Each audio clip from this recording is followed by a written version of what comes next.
बाबा हरभजन सिंह। मेरा नाम अभिषेक है। मेरा बचपन से ही आर्मी में जाने का सपना था और अभी पूरा भी हो गया। मेरी आर्मी में नई नई जॉइनिंग थी। अपनी सिक्किम पोस्टिंग के लिए ट्रेन से जा रहा था। मैंने देखा एक ट्रेन की सीट के पास आकर बहुत सारे जवान उस सीट पर हाथ जोड़कर जा रहे थे। वो सीट एकदम खाली थी और सीट के नीचे दो बड़े बड़े बक्से रखे थे। मुझे कुछ समझ नहीं आया और मैं अपनी आंखें बंद करके सो गया। देर रात मेरी आंखें खुली तो अंधेरे में मैंने आर्मी की यूनिफॉर्म पहने बैठा एक लड़का देखा जो उसी खाली सीट पर बैठा था और मुझे एक मुस्कान के साथ देख रहा था। उसे देखते ही मैं थोड़ा घबरा गया और उठकर बैठ गया। मैंने उस लड़के से पूछा, क्या ये सीट आपकी है? उस लड़के ने आंखों के इशारे से हाँ कहा। तब मैंने पूछा कि वो लड़का कौन है और लोग उसकी सीट पर आकर हाथ क्यों जोड़ रहे थे। इस बात पर उस लड़के ने कोई भी जवाब नहीं दिया। मैंने फिर पूछा, पर फिर वो लड़का एक मुस्कान लिए उसे देखता रहा। मैं उस लड़के को कुछ देर तक देखता रहा और फिर लेट गया। और कुछ ही सेकंड बाद जब वापस मैंने उस सीट पर नज़र घुमाई तो वहाँ कोई नहीं था। मुझे यह सब बहुत अजीब लग रहा था। सारी रात मैं उस लड़के के बारे में सोचते सोचते सो नहीं पाया और उसकी खाली सीट को देखता रहा। सुबह हुई। जब स्टेशन आया तो कुछ आर्मी अफसर उस लड़के की सीट के नीचे रखे दो बक्से लेने आए। मुझसे रहा नहीं गया।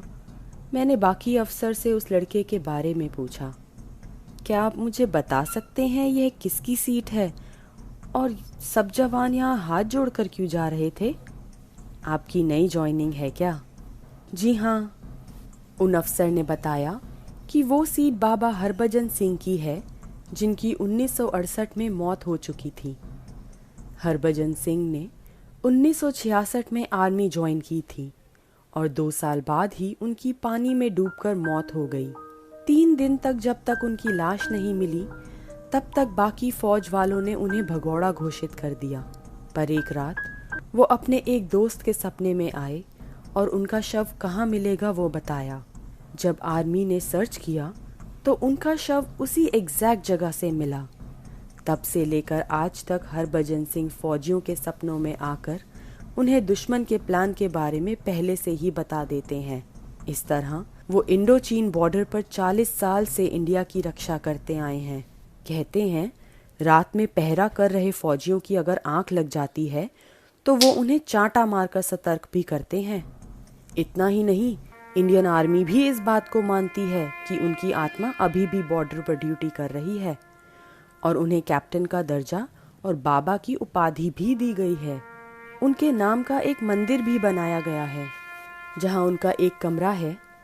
हर रोज उनका बिस्तर बिछता है और उनकी यूनिफॉर्म और जूते वहां रखे जाते हैं। हर बार जब उनके कमरे की सफाई होती है तब बिस्तर पर सिलवटें और उनके जूतों में कीचड़ पाई जाती है। और तो और उन्हें हर साल घर जाने के लिए 2 महीनों की छुट्टी भी दी जाती है और उनका सारा सामान उनके गांव भेजा जाता है। और उस समय सिक्किम के जवान हाई अलर्ट पर होते हैं। यह सब सुनकर मैं दंग रह गया और अपने बंकर पहुंचते ही सबसे पहले बाबा हरभजन सिंह के मंदिर गया, जहां मैं ट्रेन में हरभजन सिंह के साथ हुई अपनी मुलाकात के बारे में सोचने लगा। और सोचते सोचते मुझे गर्व महसूस हुआ कि मैंने उनकी छवि देखी।